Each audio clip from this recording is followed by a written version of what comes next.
حضور علیہ الصلوۃ والسلام نے فرمایا کہ میں نے اس زندگی کے اندر ہر ایک کے احسانات کا بدلہ اتار دیا. کل قیامت کے دن ابو بکر کو اللہ کی بارگاہ میں لے جاؤں گا اور کہوں گا کہ یا اللہ اس نے جو جو احسانات کیے تو اپنی جناب سے عطا فرما. مفتی صاحب کے بیانات سننے کے لیے مفتی صاحب کے آفیشیل چینل مفتی مجود امین کو سبسکرائب کیجیے. بزرگان محترم، برادران اسلام،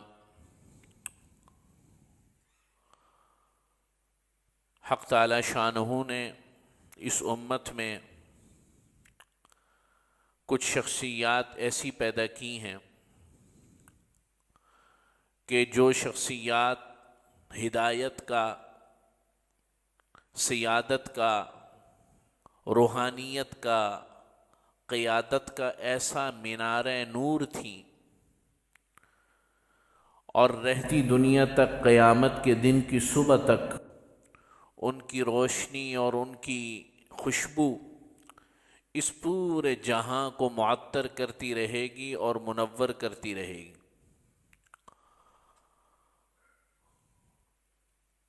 جمادی الثانیہ یا جمادی الآخرہ، یہ پہلی بات یہ کہ جمادی الثانی نہیں ہوتا، یہ جمادی الثانیہ یا جمادی الاخرى.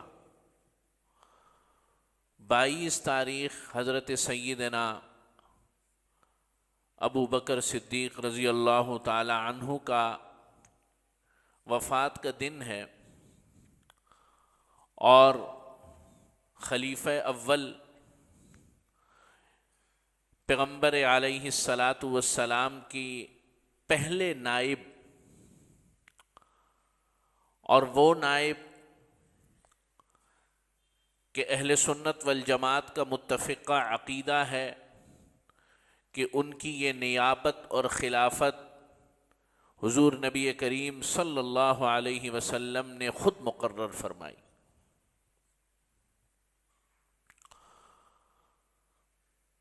حضرت ابو بکر صدیق رضی اللہ تعالیٰ عنہ کی زندگی کے گوشے اتنے عجیب ہیں اور اتنے بھرپور ہیں کہ سچی بات یہ ہے کہ یہ 20-25 منٹ کا وقت تو کافی نہیں ہے. لیکن ابو بکر صدیق کو یہ جو مقام ملا ہے، یہ جو مقام ملا ہے،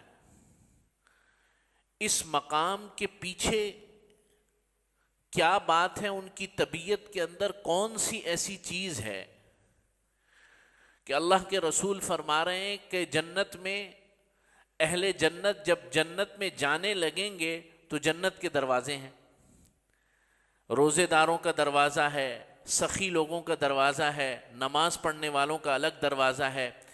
جس کی زندگی کے اندر جون سا گوشہ اور جون سی عبادت اور جون سی صفت زیادہ ہوگی تو وہ دروازہ اس کو بلائے گا. لیکن اس دھرتی پر، اس کائنات میں ایک ہی شخصیت پیدا ہوئی کہ جنت کے سارے دروازے آواز لگا کر اس شخصیت کو بلائیں گے کہ تم ہمارے یہاں سے جنت میں داخلہ کرو، وہ ہے ابو بکر صدیق. تو حضرت ابو بکر صدیق کا یہ جو مقام ہے کہ پیغمبر اپنے مصلی پر زندگی میں کسی کو کھڑا نہیں کیا اور کر بھی نہیں سکتے. کوئی نبی اپنی زندگی کے اندر صحت کی حالت میں، اس کی موجودگی میں مصلی پر کوئی کھڑا نہیں ہو سکتا. یہ شرعی عقیدہ ہے، مسئلہ ہے. لیکن پیغمبر علیہ الصلاۃ والسلام مرض الوفات میں حکم فرما رہے، مرو ابا بکر فلیصلی بالصلاۃ، ابو بکر کو کہو نماز پڑھائے، ابو بکر کو کہو نماز پڑھائے، ابو بکر کو کہو نماز پڑھائے. اور وفات والے دن اس سے ایک دن پہلے نبی کریم صلی اللہ علیہ وسلم نے اپنے حجرہ مبارک کا پردہ کھولا، جو کہ مسجد کے صحن میں اور مسجد میں کھلتا تھا. آپ علیہ الصلاۃ والسلام نے دیکھا کہ تمام مسلمان ابو بکر کی اقتداء میں نماز پڑھ رہے ہیں. حضور علیہ الصلاۃ والسلام کے چہرے انور پر خوشی آئی، آپ صلی اللہ علیہ وسلم مسکرائے اور پھر پردے کو بند فرما دیا. یہ توثیق تھی، تصدیق تھی کہ میں نے جس شخص کو اپنے مصلے پر کھڑا کر دیا ہے وہ اس مصلے کا بھی حقدار ہے اور امت کی قیادت کرنے کا بھی حقدار۔ بہرحال میں یہ کہہ رہا تھا کہ یہ جو مرتبہ ملا ہے یہ کیا ہے؟ تو حضرت ابو بکر کی صدیق رضی اللہ تعالیٰ عنہ کی جب آپ زندگی پڑھیں گے تو اس کے اندر ایک چیز کامن ملے گی پوری زندگی کے اندر، اور وہ ہے بغیر دلیل کے بات کو مان لینا۔ دلیل نہیں مانگی، کبھی ریزن نہیں مانگا۔ یہ ہوتی ہے، یہ بہت کم لوگ ہوتے ہیں، یہ عجیب صفت ہے۔ یہ جب وارفتگی ہوتی ہے نا کسی چیز پر اپنے آپ کو نچھاور کر دینا، اس کا ایک لیول پھر ایک آتا ہے کہ آدمی دلیل نہیں مانگتا، پھر جس سے محبت ہو جاتی۔ وہ محبت ہی کیا جس میں دلیل کوئی مانگے، وہ تعلق ہی کیا کہ جس میں کوئی دلیل مانگے، کہ جس میں کوئی ریزن مانگے، وجہ مانگے۔ آپ صلی اللہ علیہ وسلم کو اللہ نے نبوت سے سرفراز فرمایا، نبی کریم صلی اللہ علیہ وسلم گھر تشریف لائے، اور پورا مشہور واقعہ ہے، اس کے بعد جب باہر تشریف لائے سب سے پہلے اپنے دوست، اچھا نبوت سے پہلے بھی دوستی حضرت ابوبکر صدیق سے تھی، کہیں پر موجود نہیں، کسی کتاب میں نہیں لکھا ہوا، کسی واقعے میں سیرت کی کسی کتاب میں درج نہیں کہ جب نبی کریم صلی اللہ علیہ وسلم نے فرمایا کہ اللہ نے مجھے نبوت سے سرفراز فرمایا ہے تو ابو بکر نے آگے سے کہا وہ دلیل۔ کوئی قرآن مجید کو سن کر ایمان لے کر آ رہا ہے، کوئی قرآن مجید کی فصاحت و بلاغت کو سن کر ایمان لا رہا ہے، کوئی پیغمبر کے کردار کو دیکھ کر ایمان لا رہا ہے، کوئی کسی وجہ سے ایمان لا رہا ہے، کوئی کسی وجہ سے ایمان لا رہا ہے۔ اس دھرتی پر واحد ایک شخصیت ہے جس نے پیغمبر علیہ الصلاۃ والسلام سے، جو کہ بچپن سے دوست تھے، کوئی دلیل نہیں مانگی۔ پیغمبر نے کہا کہ مجھے اللہ نے نبوت سے سرفراز کیا ہے، ابو بکر صدیق نے کہا لا الہ الا اللہ محمد رسول اللہ۔ یہ وارفتگی، ہم تو چھوٹا سا عمل کرتے ہیں، 50 مفتیوں سے پوچھتے ہیں، عمل کچھ کرنا نہیں ہوتا۔ ایک مفتی کا دماغ خراب، دوسرے کا جی حضرت یہ عمل کرنا ہے، بھائی جو عمل کرنا ہے کر گزرو، کوئی نیک خیال پیدا ہو رہا ہے کر گزرو۔ دلیل نہیں مانگتے تھے، زندگی بھر کوئی دلیل نہیں مانگی، کوئی وجہ نہیں مانگی کہ حضور یہ ہو رہا ہے، کیوں ہو رہا ہے۔ صلح حدیبیہ کا موقع تھا، آپ خود ذرا تصور کریں، میرے بارے میں تصور کریں، میرے بارے میں کہ میں آپ حضرات سے کہوں ہاں بھائی میں نے اس سال عمرے پر جانا ہے، آپ حضرات میں سے کون کون میرے ساتھ چلے گا؟ 10 15 20 بندے تیار ہو جائیں، اور ایئرپورٹ پر جا کر میں کہوں یار ٹکٹ تو ہوئی نہیں، ایسے جوتے ماریں گے سارے مجھے، ساری امامت جو ہے وہ سائیڈ میں ہو جائے گی، حضرت مفتی صاحب، امام صاحب، سارا ادب اور سارا کا سارا حضرت سارا کونے میں۔ پیغمبر علیہ الصلاۃ والسلام 1500 صحابہ، کتنے؟ 1500 صحابہ جا رہے ہیں، مکے کے قریب پہنچ گئے۔ حدیبیہ وہ جگہ ہے جو مکے کے بالکل یعنی کہ ابتدائی منازل میں ہے، حدود حرم سے تو تھوڑی باہر ہے لیکن بالکل قریب ہے، متصل۔ نبی کریم صلی اللہ علیہ وسلم نے فرمایا بات چیت چل رہی ہے، مشرکین مکہ کے ساتھ، قریش مکہ کے ساتھ بات چیت ہو رہی ہے، بالآخر ایک معاہدہ طے ہو جاتا ہے۔ معاہدہ طے ہو گیا، معاہدہ بھی بڑا عجیب ہے، وقتی طور پر مسلمان دب کر معاہدہ کر رہے ہیں، مسلمانوں کے اندر صحابہ میں بڑی بے چینی ہے۔ نبی کریم صلی اللہ علیہ وسلم فرماتے ہیں جب سارا کچھ ہو گیا، آپ صلی اللہ علیہ وسلم نے فرمایا چلو بھائی احرام کھول لو۔ سب سے پہلے جو شخصیت احرام کھولنے کے لیے اٹھی وہ ابو بکر صدیق۔ ایک شخص نے کہا بھائی تجھے بڑی جلدی ہے؟ آپ حضرت ابو بکر نے جواب دیا جس کے کہنے پر احرام باندھا تھا اس کے کہنے پر کھول بھی دیا۔ حضرت عمر رضی اللہ تعالی عنہ بڑے جلال میں ہیں اور بڑے دینی حمیت اور غیرت میں ہیں، کہتے ہیں کہ مجھے بڑا عجیب لگ رہا ہے کہ یہ ہمارے ساتھ کیا ہو گیا، ہم تو عمرے کی نیت سے آئے تھے، میں سیدھا نبی کریم صلی اللہ علیہ وسلم کے خیمے پہ چلا گیا، آپ صلی اللہ علیہ وسلم کو کہا یا رسول اللہ کیا آپ اللہ کے رسول نہیں ہیں؟ فرمایا ہوں۔ کیا قرآن سچی کتاب نہیں ہے؟ فرمایا ہے۔ کیا اسلام صحیح دین نہیں ہے، سچا دین نہیں ہے؟ فرمایا ہے۔ تو پھر یہ ہم عمرہ چھوڑ کر کیوں جا رہے ہیں؟ نبی کریم صلی اللہ علیہ وسلم نے فرمایا عمر تجھے تیری ماں روئے، یہ ایک عربی میں ایک جملہ ہوتا تھا، دو تین جملے ایسے ہوتے ہیں جو ناراضگی کے اظہار کے لیے، جیسے تریبت یداک، تیرے ہاتھ خاک آلود ہوں، تو یہ اظہار ناراضگی میں ایک محاورہ ہے۔ تو آپ صلی اللہ علیہ وسلم نے فرمایا عمر تجھے تیری ماں روئے کہ میں کوئی بھی کام ایسا نہیں کرتا ہوں جو اللہ کے حکم کے علاوہ ہو۔ حضرت عمر اسی حالت میں، ابھی جو ہے معاملہ حضرت عمر کا تسلی نہیں ہوئی، تشفی نہیں ہوئی، باہر نکلے، باہر جیسے ہی نکلے تو سامنے حضرت ابوبکر کا جو ہے وہ خیمہ تھا۔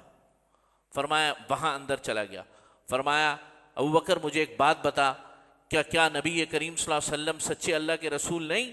فرمایا بالکل ہیں۔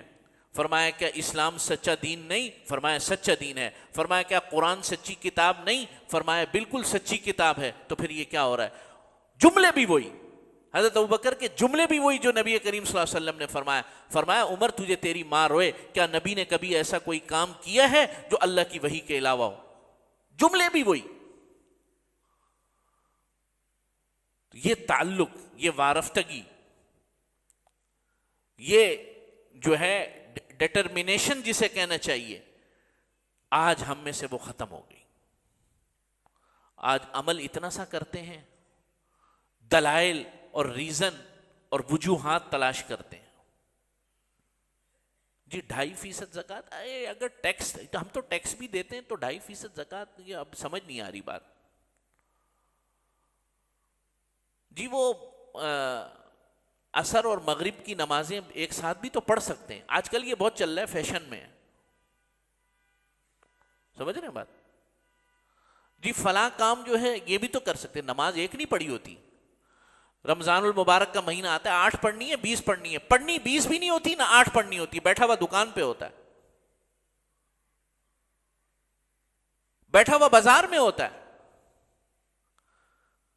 تو دین کے ساتھ ہمارا معاملہ جو ہے نا وہ اب دلائل پر رہ گیا۔ امام فخر الدین رازی اس امت کا بہت بڑا انسان گزرا ہے، امام رازی رحمت اللہ علیہ۔ کوئی عالم دین ایسا نہیں ہے کہ جس نے ان کا تعارف نہ سنا ہو۔ جب وقت آنے لگا، موت کا وقت آنے لگا، ان کے استاد تھے شیخ نجم الدین رحمت اللہ علیہ۔ مرض الوفات میں شیطان آیا، کہنے لگا اللہ کے ہونے کی دلیل بتا۔ ایک دلیل، دوسری دلیل، تیسری دلیل، شیطان جو ہے ہر دلیل کو کاٹ دے۔ یہ شیطان سے بڑا عالم دین کوئی تھوڑی ہے۔ ہاں، ہر دلیل کا توڑ کر دے، یہاں تک کہ آیا کہ 300 دلائل دیے امام رازی نے، 300 دلائل کا سب کو توڑ دیا۔ آخر میں پریشان ہو گئے، موت کا وقت ہے، یا اللہ، اللہ کے پاس حاضری دے رہا ہوں، ایمان بھی پتہ نہیں سلامت بچے نہیں دے۔ ذہن کے اندر جو ہے حضرت شیخ، اپنے شیخ کا تصور کیا، فرمایا کہ کوئی سبیل نکل آئے، کوئی جواب آ جائے۔ شیخ نے کہا ارے کہتا کیوں نہیں بغیر دلیل کے مانتا ہوں؟ فرمایا کہتا کیوں نہیں بغیر دلیل کے اللہ کو مانتا ہوں، جا دفع ہو جا۔ آج ہماری زندگی میں ہر چیز کے لیے دلائل چاہیے۔ تو حضرت ابوبکر صدیق رضی اللہ تعالیٰ عنہ، واقعہ معراج ہوا، پورا مکہ ہنس رہا ہے، مشرکین ہنس رہے ہیں کہ یہ دیکھو نعوذ باللہ من ذالک، کیسا مجنون ہو گیا ہے، کیسا اس کے دماغ پر اثر ہو گیا محمد صلی اللہ علیہ وسلم، نعوذ باللہ من ذالک، کیسا اس کے دماغ پر اثر ہوا کہ ایک رات میں یہاں سے مکے سے سفر کیا بیت المقدس، اور پھر آسمانوں کو بھی سفر کیا، اور صبح کو فجر میں موجود۔ تو لگتا ہے، تو حضرت ابوبکر صدیق کے پاس لوگ آئے، بھاگے بھاگے، اس امید پر آئے، اس نظریے سے آئے اس نیت سے آئے کہ آج ابو بکر کا ایمان چیک ہو جائے گا، اور آج تو ابو بکر بھی کہہ دے گا کہ یہ کیا بات ہے یار، یہ تو مجھے بھی سمجھ میں نہیں آ رہی بات۔ لوگ آئے، کہا سب سے پہلے ابو بکر کو پکڑو کہ محمد صلی اللہ علیہ وسلم یہ بات کہہ رہے ہیں۔ آئے، فرمایا کہ تمہیں پتہ ہے تیرا دوست کیا کہتا ہے؟ فرمایا کیا ہوا؟ کہتے ہیں کہ راتوں رات سفر کیا بیت المقدس کی طرف، اور انبیاء کی امامت کی، اور پھر وہاں سے 7 آسمانوں کا سفر کیا، سدرۃ المنتہا کا سفر کیا، اور ابھی موجود ہیں۔ عقل میں آتی ہے بات۔ فرمایا کس نے کہا؟ فرمایا تمہارے دوست نے، محمد نے۔ فرمایا محمد نے کہا تو بالکل ٹھیک کہا۔ یہ ہے دین، شریعت، نبی کے ساتھ والہانہ عقیدت۔ جب انسان کے اندر یہ چیز آتی ہے نا، تو پھر اللہ تعالی اس کو، آج لوگ کہتے ہیں کہ یار وہ علماء بھی تو نہیں رہے، وہ پیر بھی تو نہیں رہے۔ بات تو بالکل ٹھیک ہے، زمانے کا انحطاط ہے۔ جتنا زمانہ حضور کے زمانے سے دور ہوتا رہے گا، ہر چیز میں انحطاط آئے گا، ہر چیز میں۔ لیکن سوال یہ ہے کہ تیری مسجد کا مولوی، تیری مسجد کا امام، وہ تو دین بتاتا ہے، وہ تو قرآن بتاتا ہے، وہ تو حدیث بتاتا ہے، اس کو کتنا لے لیا تم لوگوں نے؟ آپ سمجھ رہے میری بات؟ جس کو عمل کرنا ہوتا ہے نا، جس کو عمل کرنا ہوتا ہے، وہ چلتے ہوئے کسی چوراہے پر کھڑے فقیر سے بھی ہدایت پا سکتا ہے۔ حضرت عبداللہ ابن مبارک رحمہ اللہ تعالی، یہ بہت امیر ترین انسان تھے، اللہ نے بڑی دولت سے نوازا تھا۔ ایک دن اپنے باغ میں بیٹھے ہوئے، شام کو شراب، کباب اور محفل سجی ہوئی تھی، اچانک کانوں میں گزرتے ہوئے کسی نے آیت پڑھی، الم یأن الذین آمنوا ان تخشع قلوبہم لذکر اللہ۔ ابھی بھی وقت نہیں آیا کہ ان کے دل ہل جائیں؟ ابھی بھی وقت نہیں آیا کہ اللہ کے ذکر سے ان کے بس شراب کا گلاس ہاتھ میں تھا وہیں چھوٹ گیا۔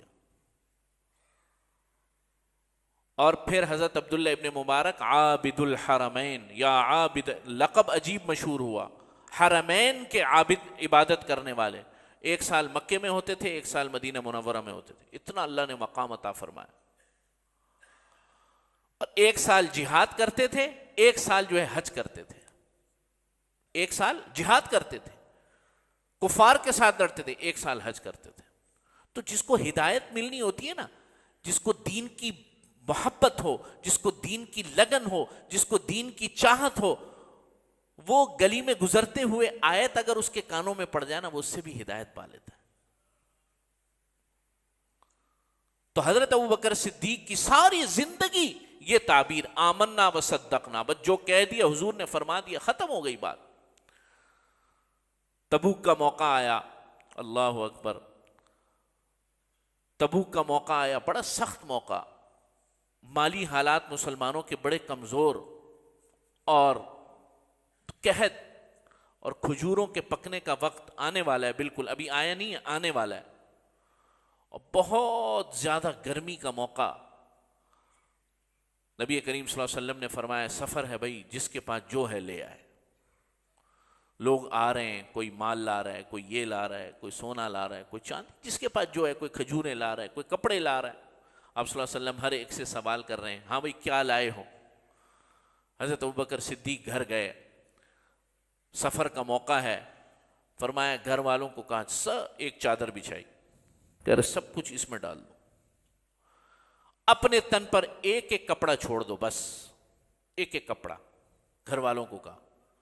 خود اندر گئے، جو جسم کا جوڑا تھا وہ بھی اتار دیا، اپنے لیے وہ بھی اتار دیا، اور ٹاٹ کا ایک کپڑا جو ہے اس کو 2 ٹکڑے کیے، ایک نیچے لپیٹا، ایک اوپر لپیٹا۔ اسی حالت میں وہ بورا جس کے اندر جو کچھ تھا، کوئی اتنا ان دنوں مال وال تو تھا نہیں، جو کچھ تھا لپیٹا، گرہ ڈالی، کندھے پہ لگایا، نبی کریم صلی اللہ علیہ وسلم کے دربار میں۔ آپ صلی اللہ علیہ وسلم کا سوال بدل گیا، ابھی تک سوال ہو رہا ہے کیا لائے ہو؟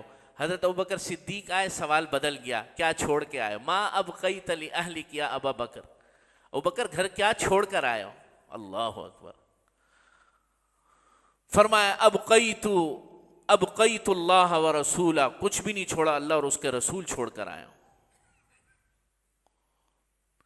فرمایا ابو بکر یہ پیچھے جبرائیل کھڑا ہے، یہ ٹاٹ کا کپڑا پہن کے آیا آج. میں نے اس سے پوچھا کہ یہ ٹاٹ کے کپڑے پہن کے جبریل کیوں آئے ہو؟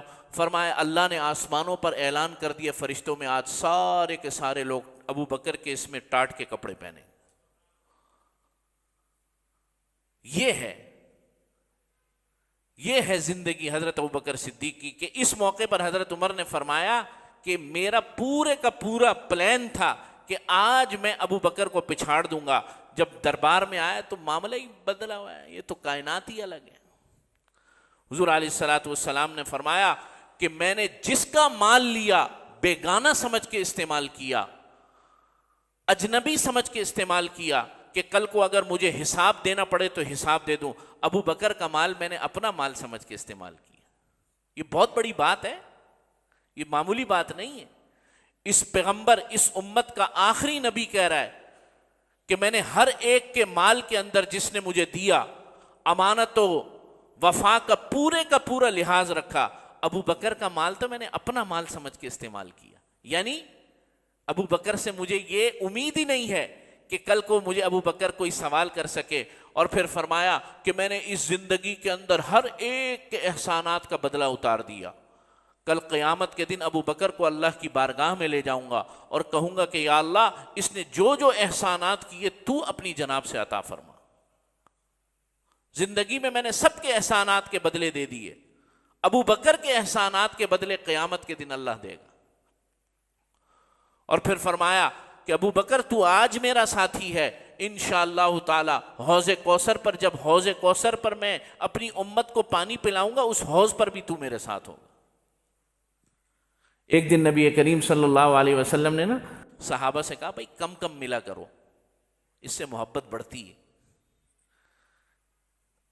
یعنی ملاقات کے اندر وقفہ دیا کرو، ملاقات میں وقفہ دیا کرو، اس سے محبت بڑھتی ہے. تو فجر میں یہ بات ارشاد فرمائی. ظہر میں حضرت ابوبکر صدیق تشریف لائے اور نماز پڑھ کے گھر. عصر میں تشریف لائے، نماز پڑھ کے گھر. مغرب میں تشریف لائے، نماز پڑھ کے گھر. عشاء میں تینوں نمازوں میں حضور نے پوچھا ابو بکر کہاں ہے؟ فرمایا گھر چلے گئے. عشاء میں کہا جاؤ بلا کے لاؤ. حضرت انس بن مالک گھر پر تشریف لائے. فرمایا حضور یاد فرما رہے ہیں، دوڑتے ہوئے مسجد نبوی میں تشریف لائے. فرمایا یا رسول اللہ آپ نے یاد فرمایا؟ کہنے لگے کہاں ہو سارا دن؟ آپ نے فرمایا تھا ملاقات میں وقفہ ہونا چاہیے. قربان جاؤں، حضور نے فرمایا یہ کام یہ میں نے آپ کے لیے نہیں کہا، تم یہی رہا کرو میرے پاس. ابو بکر یہ کام، یہ حکم تمہارے لیے نہیں ہے، تمہارے لیے یہ تو میرے پاس ہر وقت رہا کر، تیرا معاملہ میرے ساتھ وہ الگ ہے. جیسے میں نے پچھلے جمعے کو بھی ایک بات آ گئی تھی درمیان میں کہ حضرت عمر کی اور حضرت ابوبکر کی تھوڑی سی ہو گئی. حضرت عمر نے سنا دی 2-4. تو آپ صلی اللہ علیہ وسلم نے یہ نہیں کہا حضرت عمر کو کہ تم نے یہ غلط کیا یا یہ نہیں کرتے، یا ابو بکر نے کیا کہا یا عمر نے کیا کہا. حضور نے فرمایا ابو بکر کو میرے لیے چھوڑ دیتے، تم چھوڑ نہیں سکتے تھے میرے دوست کو، تم درگزر کر دیتے. تو میرے عزیز دوستوں اور بزرگوں، یہ مقام حضرت ابو بکر کو جو ملا ہے یہ بہت عجیب صفت ہے. میں اس کو کن الفاظ میں بیان کروں کہ دین کے معاملے میں، شریعت کے معاملے میں، اللہ کے معاملے میں جس نے عمل کرنا ہوتا ہے بس عمل کیے جاؤ. اس کی برکات اور اس کے جو نتائج اور ثمرات آپ کے سامنے آئیں گے وہ بڑے عجیب ہوں گے. اللہ سے دعا توفیق نصیب فرمائے.